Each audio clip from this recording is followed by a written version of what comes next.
ದೈನಂದಿನ ಜೀವನದಲ್ಲಿ time management ಅಂದ್ರೆ ಸಮಯ ಪ್ರಜ್ಞೆ ಮತ್ತೆ ಶಿಸ್ತನ್ನ ರೂಢಿಸ್ಕೊಳ್ಳೋಕೆ ನಾವೆಲ್ಲರೂ ಸಾಮಾನ್ಯವಾಗಿ ಬಹಳಷ್ಟು ಪುಸ್ತಕಗಳನ್ನು ಓದಿರ್ತೀವಿ. ಹೌದು, ಖಂಡಿತ. ಉಪನ್ಯಾಸಗಳನ್ನು ಕೇಳ್ತೀವಿ. ಕರೆಕ್ಟ್. ಆದರೆ ಒಂದು ಪಂಚಾಂಗ ಅಥವಾ ಜ್ಯೋತಿಷ್ಯದ ವರದಿಯನ್ನ ಕೇವಲ ಭವಿಷ್ಯವಾಣಿಯಾಗಿ ನೋಡೋ ಬದಲು ಅದನ್ನೊಂದು ಟೈಮ್ ಮ್ಯಾನೇಜ್ಮೆಂಟ್ ಟೂಲ್ ಆಗಿ ಬಳಸಬಹುದಾ? ಇದೊಂದು ಬಹಳ ಆಸಕ್ತಿದಾಯಕ ದೃಷ್ಟಿಕೋನ. ಹೌದು. ಇಂದಿನ ನಮ್ಮ ಈ ಆಳವಾದ ವಿಶ್ಲೇಷಣೆಯಲ್ಲಿ ನಾವು ಇದೇ ಕುತೂಹಲಕಾರಿ ವಿಷಯವನ್ನ ಬಿಡಿಸಿ ನೋಡಲಿದ್ದೇವೆ.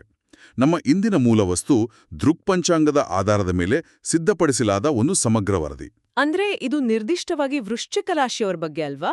ಹೌದು. ವೃಶ್ಚಿಕ ರಾಶಿಯವರ ಫೆಬ್ರವರಿ 26ನೇ ತಾರೀಕು ಗುರುವಾರದಿಂದ ಫೆಬ್ರವರಿ 29ನೇ ತಾರೀಕು ಭಾನುವಾರದವರೆಗಿನ 4 ದಿನಗಳ ಕಾಲಘಟ್ಟವನ್ನು ಇದು ವಿಶ್ಲೇಷಿಸುತ್ತೆ. ಈ 4 ದಿನಗಳ ವಿಶ್ಲೇಷಣೆ ಬಹಳ ಮುಖ್ಯ. ಖಂಡಿತ. ಇಲ್ಲಿ ನಮ್ಮ ಗುರಿ ಕೇವಲ ಗ್ರಹಗಳ ಚಲನೆಯನ್ನ ಓದೋದಲ್ಲ, ಬದಲಾಗಿ ಈ 4 ದಿನಗಳಲ್ಲಿ ಅಡಗಿರುವ ಮಾನಸಿಕ, ಆರ್ಥಿಕ ಮತ್ತೆ ದೈನಂದಿನ ಜೀವನ ನಿರ್ವಹಣೆಯ ಸೂಕ್ಷ್ಮಗಳನ್ನು ಹೊರತೆಗೆಯೋದು. ಈಗ ಈ ಮೂಲ ವಸ್ತುವಿನ ಅತ್ಯಂತ ಆಕರ್ಷಕ ಭಾಗ ಅಂದ್ರೆ ಅದು ಸಮಯ ಮತ್ತು ಶಿಸ್ತನ್ನ ಒಂದು ನಿರ್ದಿಷ್ಟ ಚೌಕಟ್ಟಿನಲ್ಲಿ ಕಟ್ಟಿಕೊಡುವ ರೀತಿ ಅಂತ ಹೇಳ್ಬಹುದು. ನಿಜ. ಜ್ಯೋತಿಷ್ಯದ ವರದಿಗಳನ್ನ ಕೇವಲ ಒಂದು ರಾಶಿಗೆ ಸೀಮಿತಗೊಳಿಸಿ ನೋಡೋ ಅಭ್ಯಾಸ ನಮ್ಮಲ್ಲಿದೆ. ಆದ್ರೆ ಈ ವರದಿಯಲ್ಲಿ ಉಲ್ಲೇಖಿಸಿರುವ ಸಮಯ ಪ್ರಜ್ಞೆ ಮತ್ತು ಶಿಸ್ತು ಇದೆಯಲ್ಲ, ಅದು ಯಾವುದೇ ವ್ಯಕ್ತಿ ಯಶಸ್ವಿ ಜೀವನ ಶೈಲಿಯನ್ನ ರೂಪಿಸಿಕೊಳ್ಳೋಕೆ ಬೇಕಾದ ದಿಕ್ಸೂಚಿಯಾಗಿದೆ. ಅಂದ್ರೆ ಇದನ್ನ ಯಾರು ಬೇಕಾದ್ರೂ ಅಳವಡಿಸಿಕೊಳ್ಬೋದು ಅಂತ. ಖಂಡಿತ. ಗ್ರಹಗಳ ಸ್ಥಾನಪಲ್ಲಟಗಳು ನಮ್ಮ ದೈನಂದಿನ ನಿರ್ಧಾರಗಳ ಮೇಲೆ ಹೇಗೆ ಪ್ರಭಾವ ಬೀರ್ಬೋದು ಅಂತ ವಿಶ್ಲೇಷಿಸುವಾಗ ವಾಸ್ತವದಲ್ಲಿ ಅದು ನಮ್ಮದೇ ಮನಸ್ಸಿನ ಏರಿಳಿತಗಳಿಗೆ ನಾವು ಸಿದ್ಧರಾಗುವ ಪ್ರಕ್ರಿಯೆ ಆಗಿರುತ್ತೆ. ಮಾನಸಿಕ ಸಿದ್ಧತೆ. ಹೌದು. ಯಾವ ದಿನ ಯಾವ ರೀತಿಯ ಸವಾಲುಗಳು ಎದುರಾಗ್ಬೋದು ಅಂತ ಮೊದಲೇ ಊಹಿಸೋದಿದೆಯಲ್ಲ, ಅದು ಆ ಸವಾಲುಗಳನ್ನು ಎದುರಿಸಲು ಬೇಕಾದ ಮಾನಸಿಕ ಸಿದ್ಧತೆನ ಮಾಡಿಕೊಳ್ಳೋಕೆ ಸಹಾಯ ಮಾಡುತ್ತೆ. ಈಗ ಈ ಮಾನಸಿಕ ಸಿದ್ಧತೆಯ ಬಗ್ಗೆ ಮಾತನಾಡುವಾಗ ವೃಶ್ಚಿಕ ರಾಶಿಯವರ ಮೂಲಭೂತ ಗುಣಗಳ ಬಗ್ಗೆ ಮೂಲದಲ್ಲೇ ನೀಡಿರೋ ವಿವರಣೆ ಬಹಳ ಸ್ವಾರಸ್ಯಕರವಾಗಿದೆ. ವೃಶ್ಚಿಕ ರಾಶಿ ಅಂದ್ರೇನೇ ಧೈರ್ಯ. ಆಲೋಚನೆ. ಈ ರಾಶಿಯ ಅಧಿಪತಿಯಾದ ಕುಜನನ್ನ ಒಂದು ರೀತಿಯ ಯುದ್ಧ ಸ್ಫೂರ್ತಿ, ಶಕ್ತಿ ಮತ್ತೆ ಸಂಕಲ್ಪದ ಸಂಕೇತವಾಗಿ ಚಿತ್ರಿಸಲಾಗಿದೆ. ಯುದ್ಧ ಸ್ಫೂರ್ತಿ. ಇದನ್ನ ಅರ್ಥ ಮಾಡ್ಕೊಳ್ಳೋಕೆ ಮೂಲದಲ್ಲಿ ಒಂದು ಜ್ವಾಲಾಮುಖಿಯ ಉದಾಹರಣೆಯನ್ನ ನೀಡಿದ್ದಾರೆ. ಜ್ವಾಲಾಮುಖಿ ಬಹಳ ಸೂಕ್ತವಾದ ಹೋಲಿಕೆ ಇದು. ಅಂದ್ರೆ ಹೊರಗಡೆ ಎಷ್ಟೇ ಶಾಂತವಾಗಿ ಕಂಡ್ರೂ ಒಳಗಡೆ ಅಪಾರವಾದ ಶಕ್ತಿ ಮತ್ತೆ ಏನನ್ನಾದ್ರೂ ಸಾಧಿಸಲೇಬೇಕು ಅನ್ನೋ ಅದಮ್ಯ ಉತ್ಸಾಹ ಸದಾ ಕುದಿಯುತ್ತಿರುತ್ತೆ. ಕರೆಕ್ಟ್. ಈ ಆಂತರಿಕ ಶಕ್ತಿಯನ್ನ ದೈನಂದಿನ ಬದುಕಿನಲ್ಲಿ ಹೇಗೆ ಚಾನಲೈಸ್ ಮಾಡೋದು ಅನ್ನೋದು ಒಂದು ದೊಡ್ಡ ಸವಾಲು. ಖಂಡಿತವಾಗಿಯೂ. ಆ ಕುದಿಯುವ ಜ್ವಾಲಾಮುಖಿಯಂತ ಶಕ್ತಿಯನ್ನ ನಿಯಂತ್ರಿಸಲು ಮತ್ತೆ ಸರಿಯಾದ ದಾರಿಯಲ್ಲಿ ಕೊಂಡೊಯ್ಯಲು ಇತರ ಗ್ರಹಗಳ ಪಾತ್ರ ಬಹಳ ಮುಖ್ಯ ಆಗುತ್ತೆ. ಬೇರೆ ಗ್ರಹಗಳು ಹೇಗೆ ಪ್ರಭಾವ ಬೀರ್ತವೆ? ಈ 4 ದಿನಗಳ ವರದಿಯಲ್ಲಿ ನಾವು ವಿಶಾಲ ದೃಷ್ಟಿಕೋನದಿಂದ ನೋಡಬೇಕಾದದ್ದು ಚಂದ್ರ, ಶನಿ ಮತ್ತೆ ಗುರುವಿನ ಪ್ರಭಾವವನ್ನ. ಉದಾಹರಣೆಗೆ ಚಂದ್ರನ ಸಂಚಾರ. ಚಂದ್ರ ಅಂದ್ರೆ ಮನ್ಸಲ್ವಾ? ಹೌದು. ಚಂದ್ರನ ಸಂಚಾರ ಮನಸ್ಥಿತಿಯನ್ನ, ಅಂದ್ರೆ ನಮ್ಮ ದೈನಂದಿನ ಭಾವನೆಗಳ ಏರಿಳಿತಗಳನ್ನ ನಿಯಂತ್ರಿಸುತ್ತೆ. ಮನಸ್ಸು ಹತೋಟಿಯಲ್ಲಿದ್ದಾಗ ಮಾತ್ರ ಆ ಕುಜನ ಶಕ್ತಿ ಸಕಾರಾತ್ಮಕವಾಗಿ ಬಳಕೆಯಾಗುತ್ತೆ. ಇನ್ನು ಶನಿಯ ಪ್ರಭಾವ? ಶನಿಯನ್ನ ಒಂದು ಕಠಿಣ ಶಿಕ್ಷಕನಿಗೆ ಹೋಲಿಸಬಹುದು. ಓ, ಕಠಿಣ ಶಿಕ್ಷಕ. ಹೌದು. ಒಬ್ಬ ಕಟ್ಟುನಿಟ್ಟಾದ ಶಿಕ್ಷಕ ತಪ್ಪು ಮಾಡಿದಾಗ ಹೇಗೆ ದಂಡಿಸ್ತಾನೋ ಮತ್ತೆ ಶಿಸ್ತನ್ನ ಕಲಿಸ್ತಾನೋ, ಹಾಗೆಯೇ ಶನಿಯು ವಾಸ್ತವಿಕ ಸವಾಲುಗಳ ಮೂಲಕ ನಮ್ಮ ತಾಳ್ಮೆಯೆಲ್ಲ ಪರೀಕ್ಷಿಸ್ತಾನೆ. ಅಂದ್ರೆ ಆ ಪರೀಕ್ಷೆಗಳು ನಮಗೆ ಪಾಠ ಕಲಿಸ್ತವೆ. ಖಂಡಿತ.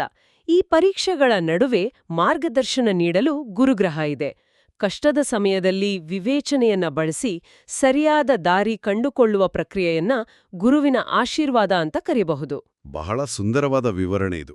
ಇದು ನಮ್ಮ ಜೀವನದ ಹೋರಾಟ, ಶಿಸ್ತು ಮತ್ತೆ ವಿವೇಚನೆಯ ಅದ್ಭುತ ರೂಪಕವಾಗಿದೆ. ಈಗ ಈ ರೂಪಕಗಳನ್ನ ನೇರವಾಗಿ ನಮ್ಮ ವೃತ್ತಿಜೀವನ ಮತ್ತೆ ಆರ್ಥಿಕತೆಗೆ ಅನ್ವಯಿಸಿ ನೋಡೋಣ. ವರದಿಯಲ್ಲಿರುವ ದಿನವಾರು ವಿಶ್ಲೇಷಣೆ ನಮ್ಮ ವಾರದ ಕೆಲಸದ ದಿನಚರ್ಯೆಗೆ ಕನ್ನಡಿ ಹಿಡಿಯುತ್ತೆ. ಹೌದು. ಗುರುವಾರದಿಂದ ಶುರುವಾಗುತ್ತೆ ಅಲ್ವಾ? ಗುರುವಾರ ಅಂದ್ರೆ ಫೆಬ್ರವರಿ 26. ಇದೊಂದು ಆತ್ಮಾವಲೋಕನದ ದಿನ ಅಂತ ಮೂಲ ಹೇಳುತ್ತೆ. ಕಚೇರಿಯಲ್ಲಿ ಇಷ್ಟು ದಿನ ಪಟ್ಟ ಕಷ್ಟವನ್ನ ಮೇಲಧಿಕಾರಿಗಳು ಗುರುತಿಸುವ ಸಾಧ್ಯತೆಗಳಿವೆ. ಇದು ಬಹಳ ಪಾಸಿಟಿವ್ ಆದ ಅಂಶ. ಹೌದು.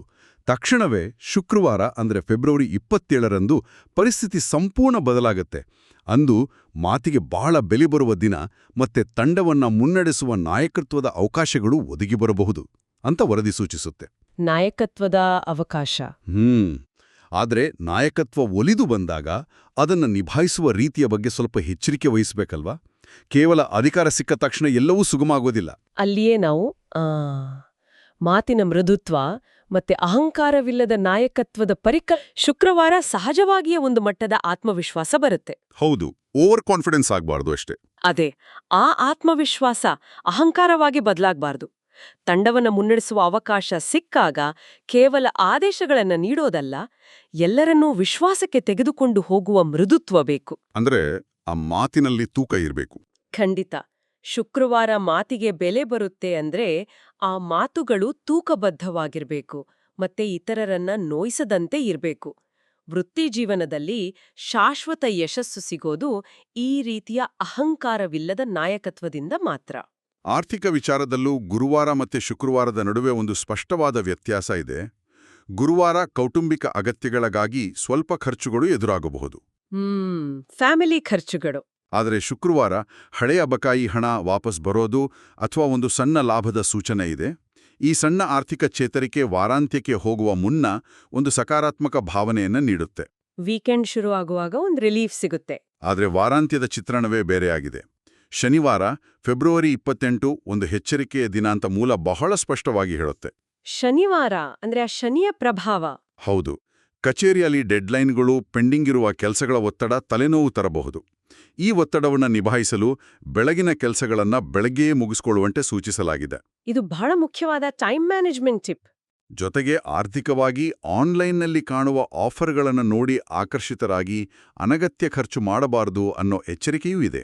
ಈ ಎಚ್ಚರಿಕೆ ಇಂದಿನ ಆಧುನಿಕ ಜೀವನ ಶೈಲಿಗೆ ಬಹಳ ಪ್ರಸ್ತುತವಾಗಿದೆ. ಸಂಪಾದನೆಗಿಂತ ಸಂರಕ್ಷಣೆ ಮುಖ್ಯ ಅನ್ನೋದು ಈ ಆರ್ಥಿಕ ಎಚ್ಚರಿಕೆಯ ಹಿಂದಿರುವ ಮೂಲತತ್ವ. ನಿಜ. ಎಷ್ಟೇ ಸಂಪಾದನೆ ಮಾಡಿದ್ರೂ ಉಳಿಸೋದು ಕಷ್ಟ. ಹೌದು. ಎಷ್ಟೇ ಹಣ ಗಳಿಸಿದ್ರೂ ಆನ್ಲೈನ್ ಶಾಪಿಂಗ್ನಂತಹ ಕ್ಷಣಿಕ ಆಕರ್ಷಣೆಗಳಿಗೆ ಒಳಗಾಡಿ ಹಣವನ್ನ ಪೋಲು ಮಾಡಿದ್ರೆ ಅಭಿವೃದ್ಧಿಯ ಸಾಧ್ಯ. ಆಫರ್ಗಳಿಗೆ ಮರುಳಾಗದಿರೋದು ಕೂಡ ಒಂದು ರೀತಿಯ ಕಠಿಣ ಆರ್ಥಿಕ ಶಿಸ್ತು. ಇನ್ನು ಶನಿವಾರದ ಕೆಲಸದ ಒತ್ತಡ. ಆ ವಿಳಂಬದ ಬಗ್ಗೆ ಮಾತನಾಡೋದಾದ್ರೆ ಈ ವಿಳಂಬವನ್ನ ನಾವು ಕೇವಲ ಅಡ್ಡಿಯಾಗಿ ನೋಡಬಾರದು. ವಿಪರೀತ ಒತ್ತಡ ಇದ್ದಾಗ ತರಾತುರಿಯಲ್ಲಿ ನಿರ್ಧಾರಗಳನ್ನ ತೆಗೆದುಕೊಳ್ಳೋದು ಅಪಾಯಕಾರಿ. ಖಂಡಿತ.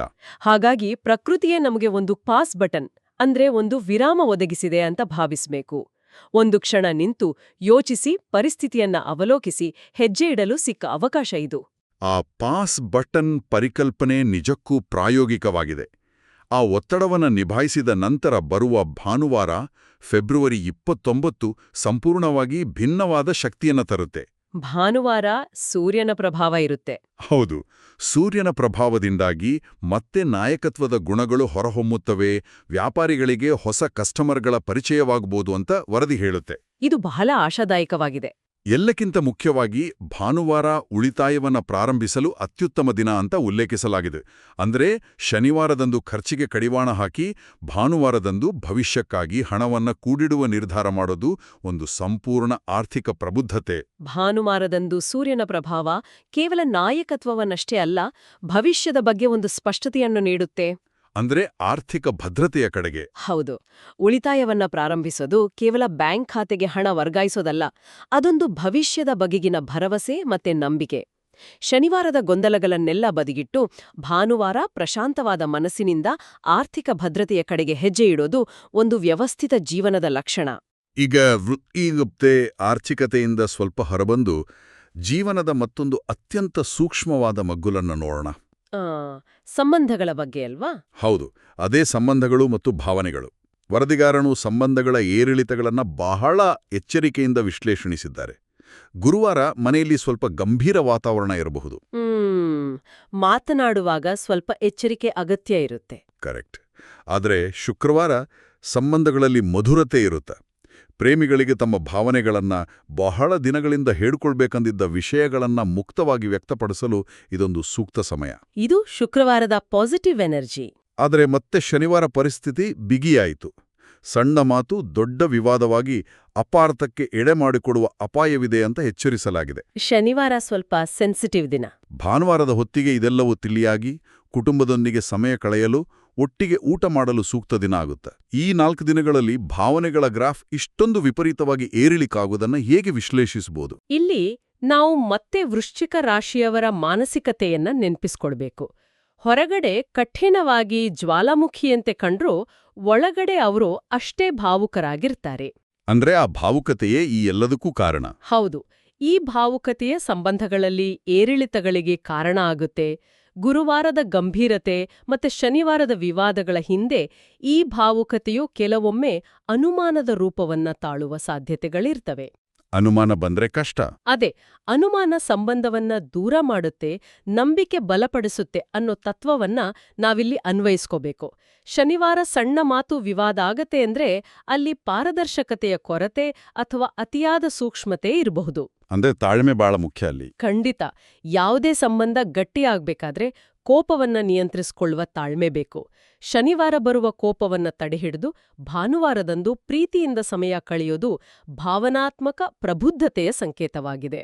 ಆ ಭಾವನಾತ್ಮಕ ಪ್ರಬುದ್ಧತೆಯ ಕೊರತೆಯು ನೇರವಾಗಿ ನಮ್ಮ ದೇಹದ ಮೇಲೂ ಪರಿಣಾಮ ಬೀರುತ್ತೆ ಅನ್ನೋದು ಈ ವರದಿಯಲ್ಲಿ ಸ್ಪಷ್ಟವಾಗಿ ಗೋಚರಿಸುತ್ತೆ. ಹೌದು, ಆರೋಗ್ಯದ ಬಗ್ಗೆಯೂ ಹೇಳಿದ್ದಾರಲ್ವಾ? ದೈಹಿಕ ಆರೋಗ್ಯದ ಬಗ್ಗೆ ನೀಡಿರುವ ಮುನ್ಸೂಚನೆಗಳನ್ನ ಗಮನಿಸಿದ್ರೆ ಈ ಭಾವನೆಗಳ ಏರಿಳಿತಗಳಿಗೂ ಆರೋಗ್ಯಕ್ಕೂ ನೇರ ಸಂಬಂಧ ಇರೋದು ತಿಳಿಯುತ್ತೆ. ಗುರುವಾರದಂದು ವಿಪರೀತ ಸುಸ್ತು ಕಾಡಬಹುದು, ದೇಹ ವಿಶ್ರಾಂತಿಯನ್ನ ಬೇಡುತ್ತೆ. ಮಾನಸಿಕ ಆಯಾಸ. ಶುಕ್ರವಾರ ಕಣ್ಣಿನ ಒತ್ತಡ ಅಥವಾ ಅತಿಯಾದ ಮೊಬೈಲ್ ಮತ್ತೆ ಕಂಪ್ಯೂಟರ್ ಬಳಕೆಯಿಂದ ತಲೆನೋವು ಬರುವ ಸಾಧ್ಯತೆ ಇದೆ. ಶನಿವಾರ ಜೀರ್ಣಕೋಶದ ಸಮಸ್ಯೆಗಳು ಎದುರಾಗಬಹುದು, ಆದ್ದರಿಂದ ಲಘು ಆಹಾರ ಸೇವನೆ ಸೂಕ್ತ ಅನ್ನೋ ಎಚ್ಚರಿಕೆ ಇದೆ. ಶನಿವಾರ ಡೈಜೆಷನ್ ಪ್ರಾಬ್ಲಮ್. ಅಂತಿಮವಾಗಿ ಭಾನುವಾರದ ಹೊತ್ತಿಗೆ ಆರೋಗ್ಯದಲ್ಲಿ ಚೇತರಿಕೆ ಕಂಡುಬರುತ್ತೆ. ಕೇವಲ 4 ದಿನಗಳಲ್ಲಿ ಇಷ್ಟೆಲ್ಲ ದೈಹಿಕ ಬದಲಾವಣೆಗಳು ಹೇಗೆ ಸಾಧ್ಯ? ಇದು ಸಂಪೂರ್ಣವಾಗಿ ಮಾನಸಿಕ ಒತ್ತಡದ ದೈಹಿಕ ಅಭಿವ್ಯಕ್ತಿ. ಇದನ್ನ ವೈದ್ಯಕೀಯ ಭಾಷೆಯಲ್ಲಿ ಸೈಕೋಸೊಮ್ಯಾಟಿಕ್ ಪರಿಣಾಮ ಅಂತ ಕರೀತಾರೆ. ಓ, ಮನಸ್ಸು ಮತ್ತೆ ದೇಹದ ಕನೆಕ್ಷನ್. ಹೌದು, ನಮ್ಮ ಮನಸ್ಸಿನಲ್ಲಿರುವ ಒತ್ತಡ, ಆ ಕಚೇರಿಯ ಡೆಡ್ಲೈನ್ಗಳ ಚಿಂತೆ, ಸಂಬಂಧಗಳಿನ ಗೊಂದಲ ಇವೆಲ್ಲವೂ ನೇರವಾಗಿ ದೇಹದ ಮೇಲೆ ಪರಿಣಾಮ ಬೀರ್ತವೆ. ಶುಕ್ರವಾರದ ಕಣ್ಣಿನ ಆಯಾಸ ಕೇವಲ ಸ್ಕ್ರೀನ್ ನೋಡೋದ್ರಿಂದ ಮಾತ್ರವಲ್ಲ, ನಿರಂತರವಾಗಿ ಕೆಲಸದ ಬಗ್ಗೆಯೇ ಯೋಚಿಸುವ ಮಾನಸಿಕ ಆಯಾಸದಿಂದಲೂ ಬರುತ್ತೆ. ಶನಿವಾರದ ಜೀರ್ಣಕೋಶದ ಸಮಸ್ಯೆ ಕೂಡ ಹಾಗೇನಾ? ಖಂಡಿತ. ಶನಿವಾರದ ಜೀರ್ಣಕೋಶದ ಸಮಸ್ಯೆಯಂತೂ ಮಾನಸಿಕ ಒತ್ತಡದ ನೇರ ಪ್ರತಿಫಲ. ಮನಸ್ಸು ಪ್ರಶಾಂತವಾಗಿಲ್ಲದಿದ್ದಾಗ ಜೀರ್ಣಕ್ರಿಯೆ ಏರುಪೇರಾಗೋದು ಬಹಳ ಸಹಜ. ಆರೋಗ್ಯವೇ ಭವಿಷ್ಯದ ಸಂಪತ್ತು ಅನ್ನೋ ಮಾತನ್ನ ಮೂಲವು ಇಲ್ಲಿ ನೆನ್ಪಿಸ್ತಿದೆ. ಎಷ್ಟು ದುಡಿದ್ರೂ ಆರೋಗ್ಯ ಇಲ್ದೇ ಇದ್ರೆ ವೇಸ್ಟ್ ಅಲ್ವಾ? ನಿಜ.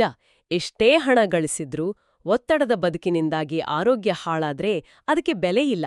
ಹಾಗಾಗಿ ಸಣ್ಣ ಪುಟ್ಟ ದೈಹಿಕ ಸೂಚನೆಗಳನ್ನು ನಿರ್ಲಕ್ಷಿಸದೆ ಮಾನಸಿಕ ಶಾಂತಿಯನ್ನ ಕಾಪಾಡಿಕೊಳ್ಳೋದು ಅತ್ಯಗತ್ಯ. ಈಗ ಈ ಮಾನಸಿಕ ಶಾಂತಿ ಮತ್ತು ಶಿಸ್ತಿನ ಪಾಠವು ಎಲ್ಲರಿಗಿಂತ ಹೆಚ್ಚಾಗಿ ವಿದ್ಯಾರ್ಥಿಗಳಿಗೆ ಬಹಳ ಮುಖ್ಯ ಆಗುತ್ತೆ. ವರದಿಯು ವಿದ್ಯಾರ್ಥಿಗಳ ಭವಿಷ್ಯ ಮತ್ತು ನಿರ್ಧಾರ ತೆಗೆದುಕೊಳ್ಳುವ ಸಮಯದ ಬಗ್ಗೆ ನಿರ್ದಿಷ್ಟವಾದ ಮಾರ್ಗಸೂಚಿಗಳನ್ನು ನೀಡಿದೆ. ವಿದ್ಯಾರ್ಥಿಗಳಿಗಂತೂ ಟೈಮ್ ಮ್ಯಾನೇಜ್ಮೆಂಟ್ ಬಹಳ ಇಂಪಾರ್ಟೆಂಟ್. ಹೌದು, ವಿದ್ಯಾರ್ಥಿಗಳಿಗೆ ಗುರುವಾರ ಏಕಾಗ್ರತೆ ದಿನ. ಅಂದು ಒಂದು ಟೈಮ್ ಟೇಬಲ್ ಮಾಡಿಕೊಂಡು ಓದಲು ಶುರು ಮಾಡಿದರೆ ಉತ್ತಮ. ಶುಕ್ರವಾರ ಸೃಜನಾತ್ಮಕತೆ ಹೆಚ್ಚಿರುತ್ತೆ. ಅಂದ್ರೆ ಕ್ರಿಯೇಟಿವಿಟಿ. ಕರೆಕ್ಟ್. ಕಲೆ, ಸಂಗೀತ, ಬರವಣಿಗೆಯಲ್ಲಿ ಆಸಕ್ತಿ ಇರುವವರಿಗೆ ಇದು ಉತ್ತಮ ಸಮಯ. ಜೊತೆಗೆ ಅಣುಕು ಪರೀಕ್ಷೆಗಳನ್ನ ಅಂದ್ರೆ ಮಾಕ್ ಟೆಸ್ಟ್ಗಳನ್ನ ಬರೆಯಲು ಸೂಕ್ತ ದಿನ. ಶನಿವಾರ ಸ್ವಲ್ಪ ಡಲ್ ಇರುತ್ತೆ ಅನ್ಸುತ್ತೆ. ಹೌದು, ಶನಿವಾರ ತಾತ್ಕಾಲಿಕ ನಿರಾಸಕ್ತಿ ಅಥವಾ ಓದಿನಲ್ಲಿ ಆಲಸ್ಯ ಕಾಡಬಹುದು. ಭಾನುವಾರ ಮತ್ತೆ ಚೇತರಿಸಿಕೊಂಡು ಉನ್ನತ ಶಿಕ್ಷಣ ಅಥವಾ ವಿದೇಶಿ ಅವಕಾಶಗಳ ಬಗ್ಗೆ ಭವಿಷ್ಯದ ಯೋಜನೆಗಳನ್ನು ರೂಪಿಸಲು ಸರಿಯಾದ ಸಮಯ ಅಂತ ವರದಿ ಹೇಳುತ್ತೆ. ಇಲ್ಲಿ ಆ ಶನಿವಾರದ ಆಲಸ್ಯವನ್ನ ಮೀರಿ ನಿಲ್ಲೋದು ಹೇಗೆ? ಶನಿವಾರದ ಆಲಸ್ಯವನ್ನ ಮೀರಿ ನಿಲ್ಲಲು ಬೇಕಾದ ಏಕೈಕ ಅಸ್ತ್ರ ಅಂದ್ರೆ ನಿರಂತರತೆ, ಅಂದ್ರೆ ಕನ್ಸಿಸ್ಟೆನ್ಸಿ ಬಹಳ ಮುಖ್ಯ. ಯಾರಿಗಾದರೂ ಪ್ರತಿದಿನ ಒಂದೇ ಉತ್ಸಾಹದಲ್ಲಿ ಓದೋಕೆ ಸಾಧ್ಯವಿಲ್ಲ. ಶನಿವಾರ ಆಲಸ್ಯ ಬರುತ್ತೆ ಅನ್ನೋದು ಮನುಷ್ಯ ಸಹಜ ಪ್ರಕ್ರಿಯೆ. ಆದ್ರೆ ಆಲಸ್ಯ ಬಂದಾಗ ಪುಸ್ತಕವನ್ನ ಸಂಪೂರ್ಣವಾಗಿ ಮುಚ್ಚಿಡೋ ಬದಲು ಕನಿಷ್ಠ 5 ನಿಮಿಷವಾದ್ರೂ ಓದುವ ಅಥವಾ ಹಳೆಯದನ್ನ ಮೆಲುಕು ಹಾಕುವ ಶಿಸ್ತನ್ನ ರೂಢಿಸ್ಕೊಳ್ಬೇಕು. ಅಂದ್ರೆ ಕನೆಕ್ಷನ್ ಕಟ್ಟಾಗಬಾರ್ದು. ಹೌದು. ನಮ್ಮ ಅಂತಿಮ ಗುರಿ ಏನಿದೆ ಎನ್ನುವ ಸ್ಪಷ್ಟತೆ ಇದ್ದಾಗ ಈ ತಾತ್ಕಾಲಿಕ ನಿರಾಸಕ್ತಿ ನಮ್ಮನ್ನ ಕಟ್ಟಿಹಾಕೋಕೆ ಸಾಧ್ಯವಿಲ್ಲ. ಭಾನುವಾರ ಉನ್ನತ ಶಿಕ್ಷಣದ ಯೋಜನೆ ಮಾಡೋದು ಎಷ್ಟು ಮುಖ್ಯವೋ ಆ ಯೋಜನೆಗೆ ತಕ್ಕಂತೆ ಪ್ರತಿದಿನದ ಸಣ್ಣಪುಟ್ಟ ತಯಾರಿ ಮಾಡೋದು ಅಷ್ಟೇ ಮುಖ್ಯ. ನಿರಂತರತೆಯೇ ಅಂತಿಮವಾಗಿ ದೊಡ್ಡ ಯಶಸ್ಸನ್ನ ತಂದುಕೊಡುತ್ತೆ. ನಿರಂತರತೆಯ ಜೊತೆಗೆ ಸರಿಯಾದ ನಿರ್ಧಾರಗಳನ್ನ ತೆಗೆದುಕೊಳ್ಳಲು ಸಮಯದ ಆಯ್ಕೆಯೂ ಅಷ್ಟೇ ಮುಖ್ಯ ಅಂತ ಮೂಲವು ಒತ್ತಿ ಹೇಳುತ್ತೆ. ಗುರುವಾರ ಮುಂಜಾನೆ ಹೊಸ ಕೆಲಸ ಪ್ರಾರಂಭಿಸಲು, ಇಂಟರ್ವ್ಯೂಗೆ ಹೋಗಲು ಅಥವಾ ಅರ್ಜಿಗಳನ್ನು ಕಳುಹಿಸಲು ಅತ್ಯುತ್ತಮ ಸಮಯ. ಗುರುವಾರ ಬೆಳಗ್ಗೆ ಆಸ್ಪೀಷಿಯಸ್. ಶುಕ್ರವಾರ ಮಧ್ಯಾಹ್ನ ಆರ್ಥಿಕ ಒಪ್ಪಂದಗಳಿಗೆ, ಕುಟುಂಬದ ಮುಖ್ಯ ಚರ್ಚೆಗಳಿಗೆ ಸೂಕ್ತ. ಆದರೆ ಶನಿವಾರದ ವಿಳಂಬದ ಸಮಯದಲ್ಲಿ, ಅಂದರೆ ಬೆಳಿಗ್ಗೆಯಿಂದ ಮಧ್ಯಾಹ್ನದವರೆಗೂ ಯಾವುದೇ ಪ್ರಮುಖ ದಾಖಲೆಗಳಿಗೆ ಸಹಿ ಹಾಕಬಾರದು ಅಂತ ಕಟ್ಟುನಿಟ್ಟಾಗಿ ಎಚ್ಚರಿಸಲಾಗಿದೆ. ಇದು ಬಹಳ ಸೂಕ್ಷ್ಮವಾದ ವಿಷಯ. ಭಾನುವಾರ ಮುಂಜಾನೆ ಒಂದು ದೊಡ್ಡ ನಿರ್ಧಾರ ತೆಗೆದುಕೊಳ್ಳಲು ಶುಭ ಸಮಯ. ಈ ರೀತಿ ಸಮಯವನ್ನ ವಿಭಜಿಸಿ ನಿರ್ಧಾರಗಳನ್ನು ತೆಗೆದುಕೊಳ್ಳುವ ಹಿಂದಿನ ತರ್ಕ ಏನಿರಬಹುದು? ಇದೊಂದು ಅತ್ಯುತ್ತಮ ರಿಸ್ಕ್ ಮ್ಯಾನೇಜ್ಮೆಂಟ್ ಅಥವಾ ಅಪಾಯ ನಿರ್ವಹಣೆಯ ತಂತ್ರ ಅಂತ ಹೇಳಬಹುದು. ರಿಸ್ಕ್ ಮ್ಯಾನೇಜ್ಮೆಂಟ್ ಹೇಗೆ? ಈಗ ಶನಿವಾರ ಸಹಿ ಹಾಕಬೇಡಿ ಎನ್ನೋದರ ಹಿಂದಿನ ತರ್ಕವನ್ನ ಸೂಕ್ಷ್ಮವಾಗಿ ಗಮನಿಸಿ. ಶನಿವಾರ ಕಚೇರಿಯ ಒತ್ತಡ ಇರುತ್ತೆ, ಭಾವನಾತ್ಮಕ ಏರಿಳಿತಗಳಿರ್ತವೆ, ಗೊಂದಲಗಳಿರ್ತವೆ ಅಂತ ಹಿಂದೆಯೇ ವರದಿಯಲ್ಲಿ ಹೇಳಲಾಗಿದೆ. ಹೌದು, ನಾವಾಗ್ಲೇ ಚರ್ಚೆ ಮಾಡಿದ್ವಿ. ಇಂತಹ ಒತ್ತಡದ ಸಮಯದಲ್ಲಿ ತೆಗೆದುಕೊಂಡ ನಿರ್ಧಾರಗಳು ಅಥವಾ ಹಾಕಿದ ಸಹಿ ಮುಂದೊಂದು ದಿನ ದೊಡ್ಡ ಸಮಸ್ಯೆಯಾಗಿ ಪರಿಣಮಿಸಬಹುದು. ಆತುರದ ಮತ್ತು ಒತ್ತಡದ ನಿರ್ಧಾರಗಳನ್ನ ತಡೆಯುವ ಒಂದು ವ್ಯವಸ್ಥಿತ ಪ್ರಯತ್ನವೇ ಈ ಎಚ್ಚರಿಕೆ. ಅಂದ್ರೆ ಟೈಮಿಂಗ್ಸ್ ಕೂಡ ನಮ್ಮ ಮೈಂಡ್ಸೆಟ್ ಮೇಲೆ ಡಿಪೆಂಡ್ ಆಗುತ್ತೆ. ಖಂಡಿತ. ಸರಿಯಾದ ಸಮಯದಲ್ಲಿ ನಿರ್ಧಾರ ತೆಗೆದುಕೊಳ್ಳೋದು ಒಂದು ರೀತಿಯ ಮಾನಸಿಕ ಸಿದ್ಧತೆ. ಮನಸ್ಸು ಪ್ರಶಾಂತವಾಗಿದ್ದಾಗ, ಉದಾಹರಣೆಗೆ ಭಾನುವಾರ ಮುಂಜಾನೆ ತೆಗೆದುಕೊಂಡ ನಿರ್ಧಾರಗಳು ಹೆಚ್ಚು ತರ್ಕಬದ್ಧವಾಗಿರ್ತವೆ.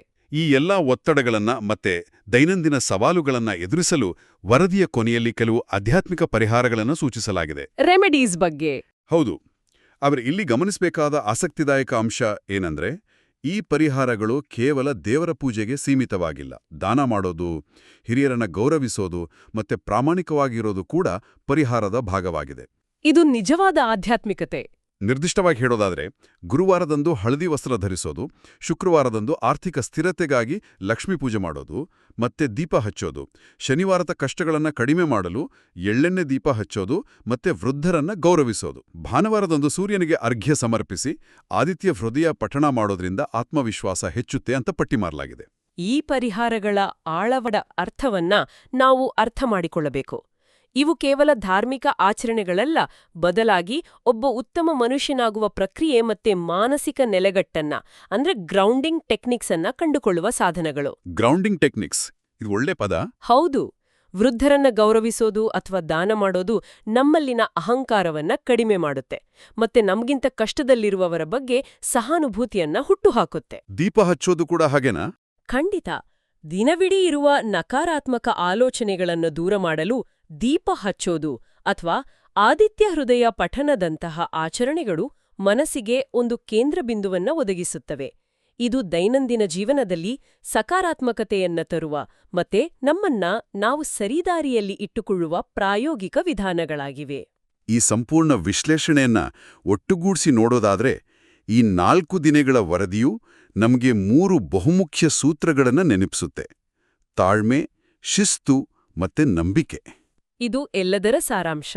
ಕಚೇರಿಯ ಡೆಡ್ಲೈನ್ಗಳಿರ್ಲಿ, ಸಂಬಂಧಗಳಲ್ಲಿನ ಗೊಂದಲಗಳಿರ್ಲಿ ಅಥವಾ ಆರೋಗ್ಯದ ಸಮಸ್ಯೆಗಳಿರ್ಲಿ, ಕಷ್ಟಗಳು ಬಂದಾಗ ತಾಳ್ಮೆ ಇರಬೇಕು. ವಿದ್ಯಾರ್ಥಿಗಳ ಓದಿರ್ಲಿ, ಹಣದ ಉಳಿತಾಯ ಇರಲಿ, ಅವಕಾಶಗಳು ಬಂದಾಗ ನಿರಂತರವಾದ ಶಿಸ್ತು ಇರಬೇಕು. ಮತ್ತೆ ಭವಿಷ್ಯದ ಬಗ್ಗೆ, ನಮ್ಮ ನಿರ್ಧಾರಗಳ ಬಗ್ಗೆ ನಂಬಿಕೆ ಇರಬೇಕು. ಈ 3 ಸೂತ್ರಗಳಿಲ್ಲದೆ ಯಶಸ್ಸು ಕಷ್ಟಸಾಧ್ಯ ಅನ್ನೋದೇ ಈ ವರದಿಯ ಅಂತಿಮ ಸಾರಾಂಶವಾಗಿದೆ. ಆ ಸಾರಾಂಶದ ಆಧಾರದ ಮೇಲೆ ಈ ಚರ್ಚೆಯನ್ನ ಮುಕ್ತಾಯಗೊಳಿಸುವಾಗ ನಾವು ನಮ್ಮನ್ನ ನಾವೇ ಒಂದು ಆಳವಾದ ಪ್ರಶ್ನೆಯನ್ನ ಕೇಳಿಕೊಳ್ಳಬೇಕು. ಆ ಪ್ರಶ್ನೆ ಏನು? ನಾವು ಜ್ಯೋತಿಷ್ಯವನ್ನ ಕೇವಲ ನಾಳೆ ಏನಾಗುತ್ತೆ, ಎಷ್ಟು ಹಣ ಬರುತ್ತೆ ಅಂತ ಕಾಯುವ ಒಂದು ಅದೃಷ್ಟದ ಸಾಧನವಾಗಿ ಮಾತ್ರ ನೋಡ್ಬೇಕಾ? ಬರೀ ಪ್ರಿಡಿಕ್ಷನ್ ತರ ನೋಡ್ಬೇಕಾ ಅಂತ? ಹೌದು. ಅಥವಾ ನಮ್ಮ ದೈನಂದಿನ ಜೀವನದಲ್ಲಿ ಶಿಸ್ತು, ಎಚ್ಚರಿಕೆ ಮತ್ತೆ ಸಕಾರಾತ್ಮಕತೆಯನ್ನ ಅಳವಡಿಸಿಕೊಳ್ಳಲು ಸಹಾಯ ಮಾಡುವ ಒಂದು ಮಾನಸಿಕ ಚೌಕಟ್ಟು ಅಥವಾ ಒಂದು ಮೈಂಡ್ಫುಲ್ನೆಸ್ ಟೂಲ್ ಆಗಿ ಬಳಸಬಹುದೇ? ಮೈಂಡ್ಫುಲ್ನೆಸ್ ಟೂಲ್, ಇದು ಬಹಳ ಯೋಚಿಸಬೇಕಾದ ವಿಷಯ.